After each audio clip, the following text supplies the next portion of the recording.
नमस्कार दोस्तों, क्या आपने कभी खुद को यह कहते सुना है, मैं जानता हूँ कि ये सोच बेकार है, फिर भी मैं बार बार उसी में फंस जाता हूँ। जैसे कोई अदृश्य लूप है जहाँ आप सोचते हैं, पछताते हैं, फिर वही सोच को दोहराते हैं। दोस्तों जाग जाएं, क्योंकि यह सिर्फ सोच नहीं, यह एक मेंटल पैटर्न है और एनएलपी हमें सिखाता है इन्हें पहचानना, रोकना और इन्हें तोड़ना। याद रखो, जो सोचें, जो थॉट्स लौट लौट कर आएँ, वो विचार नहीं, बेड़ियाँ होती हैं। क्या होती हैं? बेड़ियाँ होती हैं, जंजीरें होती हैं। चलिए जानते हैं why mental patterns are so hard to break. दोस्तों, हमारी सोच 90% रिपीटिटिव होती है। ऐसा मैं नहीं कह रहा, बल्कि नेशनल साइंस फाउंडेशन ने ऐसा कहा है। किसी ने कहा हो या नहीं, हाथ कंगन तो आरसी। क्या आपने खुद ऐसा महसूस होते नहीं देखा क्या? आपकी सोच के साथ क्या ऐसा नहीं होता? किसी व्यक्ति के बारे में, किसी स्थिति के बारे में वही विचार अलग अलग तरह से आते ही रहते हैं, आते ही रहते हैं, आते ही रहते हैं। नहीं, सबकॉन्शियस इन पैटर्न्स को सुरक्षा, आदत और आइडेंटिटी समझता है। इसलिए हम बार बार सेम इमोशंस, रेस्पॉन्सेज और बिहेवियर्स में फंसते हैं। इसमें ब्रेन इंसाइट यह है। क्या है ब्रेन इंसाइट? ब्रेन बोलता है कि every repeated thought strengthens a neural pathway. जितना ज़्यादा सोच को दोहराया जाता है, वह उतना ही ऑटोमेटिक बन जाती है। डॉक्टर जो डिस्पेंजा के मुताबिक, you do not think your thoughts, your pattern think you.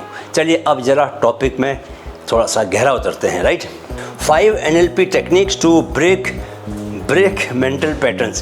पहली टेक्निक, पैटर्न इंटरप्ट। सोच को बीच में ही झटका दो।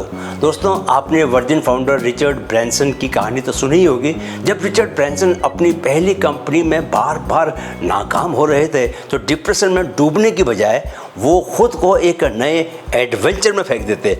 जैसे सडनली हॉट एयर बैलून उड़ाना, ये एडवेंचर था उनका, या रिमोट आइलैंड खरीदने का सपना देखना। इन एक्टिविटीज़ ने माहौल को बदल कर क्या किया? उनके मेंटल लूप्स को तोड़ा। साइंस की इंसाइट कहती है दोस्तों, ब्रेन का रेटिकुलर एक्टिवेटिंग सिस्टम यानी RAS रोजाना रिपीट सिग्नल्स को प्रोसेस करता है। पैटर्न ब्रेक करने से नई सेंसरी इनपुट RAC को अलर्ट करती हैं, जिससे सबकॉन्शियस शॉक होता है और नए पाथवेज खुल जाते हैं। MIT की न्यूरोप्लास्टिसिटी स्टडी कहती है, sensory interruption triggers neuroplasticity faster than passive reflection. अब ज़रा टेक्निक समझ लीजिए दोस्तों। जैसे ही नेगेटिव सोच पकड़ो, क्या? जैसे ही नेगेटिव सोच पकड़ो, तेज क्लैप करो, ठंडी हवा में वॉक करो, अचानक हंसने वाली चीज़ देखो, हा हा हा हा हा। फिजिकल, इमोशनल, कॉग्निटिव पैटर्न एक साथ तोड़ो। यह जान लो कि momentum does not start by thinking, it starts bye setting the mind awake. दोस्तों, वैसे मेरे मन में नेगेटिव विचार कम आते हैं, लेकिन कभी आ भी जाते हैं तो उनका एहसास होते ही मैं जिस भी पोजीशन में होता हूँ उसे बदल देता हूँ। यानी कि अगर लेटा हुआ हूँ तो उठकर दूसरे कमरे में जाकर बैठ जाऊँगा। अमूमन मैं योगा मैट बिछाकर एक तो स्ट्रेचिंग कर लेता हूँ और नेगेटिविटी काफुर हो जाती है। झटका दिल को ऐसा दो कि भाई अगले ही पल विचारों की नेगेटिव धार पॉजिटिव बनकर बहने लगे। राइट। दूसरी टेक्निक, नेम द पैटर्न। डर और आदतों को पहचान दो। दोस्तों, ओपरा विनफ्रे का नाम तो आपने सुना ही होगा। मैं ही उनकी कहानी कई बार आप लोगों को बता चुका हूँ। ओपरा ने अपने डर को द वॉइस ऑफ स्मॉलनेस नाम दिया था। जब भी वो सेल्फ डाउट में जाती तो खुद को याद दिलाती, ये मैं नहीं, ये पुरानी आवाज़ है जो मुझे छोटा रखना चाहती है। साइकोलॉजिकल अंडरस्टैंडिंग की बात करें तो नेमिंग ब्रिंग्स मेटाकॉग्निशन, यानी आप सोच को सोच से बाहर खड़े होकर देख सकते हो और इमोशनल इंटेंगलमेंट कम हो जाता है। राइट। UCLA की एक स्टडी के मुताबिक labelling emotions increases emotional regulation. Technique को समझ लीजिए ठीक से। अपने रिपीटिंग थॉट्स को क्रिएटिव नाम दो। क्या देना है? क्रिएटिव नाम देना है। जैसे आप कह सकते हो over thinking octopus, fearful frog, self doubt snake. जानवरों के नाम दे रहे हैं क्योंकि विचारों का दोहराना कोई अच्छी बात थोड़ी है दोस्तों, नहीं, खराब बात है ना। जैसे ही आप उन्हें नाम देते हैं, वैसे क्या होता है कि आप उनके प्रति जागरूक हो जाते हैं, अलर्ट हो जाते हैं और इतने भर से उनका खेल खत्म हो जाता है। समझ लो कि give fear a name and you take away its throne. नाम जो दे सको उन परछाइयों को, किन परछाइयों को? बार बार वही विचारों की परछाइयों को। नाम जो दे सको उन परछाइयों को, तो रोशनी से दोस्ती आसान हो जाती है, राइट। तीसरी टेक्निक, चेंज दी सब मॉडलिटीज़, सोच की तस्वीरों को नया रंग दो। दोस्तों, आपने वॉल्ट डिज्नी का नाम तो सुना ही होगा, नहीं सुना तो अब सुन लो। वॉल्ट डिज्नी एक अमेरिकी एनिमेटर, फिल्म निर्माता और एंटरप्रेन्योर थे। उन्होंने वॉल्ट डिज्नी कंपनी की स्थापना की और मिकी माउस सहित कई प्रसिद्ध कार्टून चरित्रों का निर्माण किया। डिज्नी को अर्ली करियर में मल्टीपल रिजेक्शंस लेटर्स मिले थे, पर वो उन्हें दीवार पर चिपकाकर फनी कार्टून उसके बॉर्डर्स में सजाते थे ताकि रिजेक्शन को इंस्पिरेशन में बदला जा सके, राइट।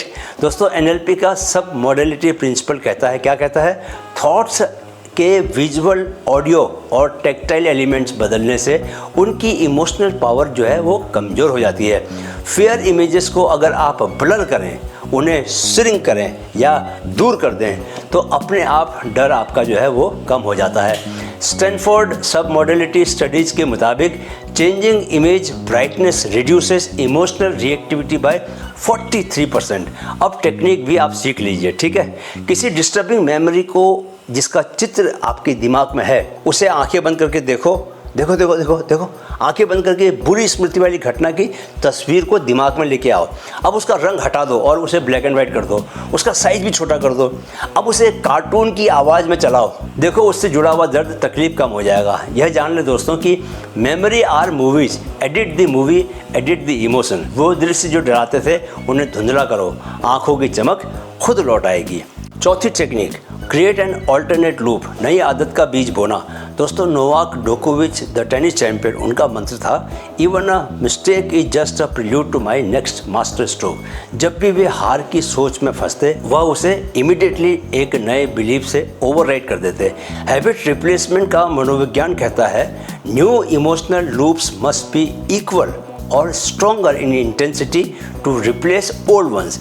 ड्यूक यूनिवर्सिटी की हैबिट रिसर्च कहती है, रिप्लेसिंग नेगेटिव लूप्स, क्या, replacing negative loops with reward associated new loops accelerates rewiring by 60%। चलिए इसकी टेक्निक को सीख लेते हैं। सबसे पहले पुरानी सोचों के जवाब तैयार रखो, जो भी आपको पैटर्न के रूप में आती है, उन सोचों के जवाब तैयार रखो, क्योंकि आपको यही पैटर्न तो तोड़ना है। जैसे ओल्ड सोच, मैं असफल हूँ, तो नई सोच क्या होगी, मैं सीखने वाला हूँ। पुरानी सोच, मैं हर बार हार जाता हूँ, नई सोच क्या होगी, हर हार मेरी ताकत को बढ़ा रही है।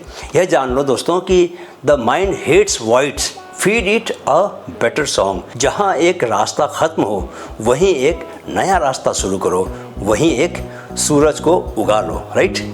पांचवी टेक्निक, लूप ट्रैकर जर्नल, सोच को पकड़ो और उसे स्क्रिप्ट करो। दोस्तों, लियोनार्डो डा विंची का नाम सुना होगा आपने। डा विंची ने अपने जर्नल्स में, अपनी डायरी में अपने फियर्स, इन्वेंशंस और एब्सर्ड आइडियाज़ तक लिखे। लिखने से उन्हें क्लैरिटी मिली और पैटर्न्स उजागर हुए जो अदरवाइज क्या होता, छुपे हुए ही रहते। चलिए जरा जानते हैं साइंस बिहाइंड राइटिंग थेरेपी। दोस्तों, क्या होता है कि लिखने से आपके इमोशंस बाहर निकलते हैं, लिखने से आपका मेंटल लोड कम हो जाता है, लिखना आपके हायर कॉग्निटिव फंक्शंस को एक्टिवेट करता है। कैम्ब्रिज की एक राइटिंग पर की गई स्टडी कहती है, writing emotional experiences strengthens hippocampus activation, जिससे क्या होता है, आपकी मेंटल फ्लेक्सिबिलिटी जो है वो बढ़ जाती है। इस टेक्निक के तहत आपको रोज़ रात को लिखना है, कौन से थॉट पैटर्न्स रिपीट हुए ये लिखना है, किस ट्रिगर से आए ये भी लिखना है, कौन से नए पैटर्न्स इम्प्लांट करने हैं ये भी लिखना है। दोस्तों, यह जान लो कि when you right the storm you know longer live inside it. कागज पर उतार दो बेचैनियाँ, कागज पर उतार दो बेचैनियाँ, ताकि दिल हल्का हो सके। मैं पिछले 40 साल से ऐसा कर रहा हूँ दोस्तों, इसीलिए आपके सामने हूँ, आपके लिए यह वीडियो बना रहा हूँ। चलिए डेली प्रैक्टिस का समय है अब। आज से एक लूप ब्रेकर हैबिट शुरू करें। Name your top mental pattern, interrupt it. कैसे करना है, clap, switch, breathe, replace it with a chosen thought, right it before you sleep, right. अब कमेंट चैलेंज का समय है दोस्तों। कमेंट में लिखिए, मैं आज से अपने मन के लूप्स को पहचान कर तोड़ने की शुरुआत कर रहा हूँ। दोस्तों, सोच जब लूप में फंस जाए तो वही ज़िंदगी एक रिपीट टेलीकास्ट बन जाती है। NLP हमें ये तोड़ने का मौका देता है। हम क्या करते हैं, सोच को एक नए सांचे में ढाल पाते हैं। वो सोच जो लौटती रही, अब उसकी जड़ें काटी जाएंगी, क्योंकि अब मैं उसका किरदार नहीं, उसका निर्देशक बन चुका हूँ, समझे। अब आप अपने दिमाग में चलने वाली फिल्म के निर्देशक हैं, डायरेक्टर हैं, और जो सीन नहीं चाहिए आप उसे काट देंगे, राइट। दोस्तों ये बताओ कि क्या आपको पता है कि आप जिस नए इंसान में बदलना चाहते हैं खुद को, वो आपके भीतर पहले से ही मौजूद है। जी हाँ, NLP के अगले वीडियो में हम जानेंगे न्यू बिहेवियर जनरेटर, कैसे NLP की मदद से आप कोई भी नई आदत या व्यवहार तेज़ी से, सुरक्षित रूप से, एकदम सिक्योर तरीके से और पूरे आत्मविश्वास के साथ अपना सकते हैं। मिलते हैं परसों एक नए व्यक्तित्व की शुरुआत के साथ। दोस्तों एक गुजारिश है कि हमारा ओरिजिनल चैनल माइंड फिट भी सब्सक्राइब जरूर करें, और वहाँ इन दिनों चल रहे 60 दिनों के कोर्स कैसे बने मानसिक रूप से फौलादी, उसे भी आप ज़रूर पूरा करें। उस कोर्स से आप स्वयं को मानसिक रूप से और मजबूत बना पाएंगे। वीडियो देखने के लिए बहुत बहुत आभार। मेरे साथ दोहराएं, मन में है तो मुमकिन है, मन में है तो मुमकिन है। Keep learning, keep growing with mind fit. जय हिंद, वंदे मातरम।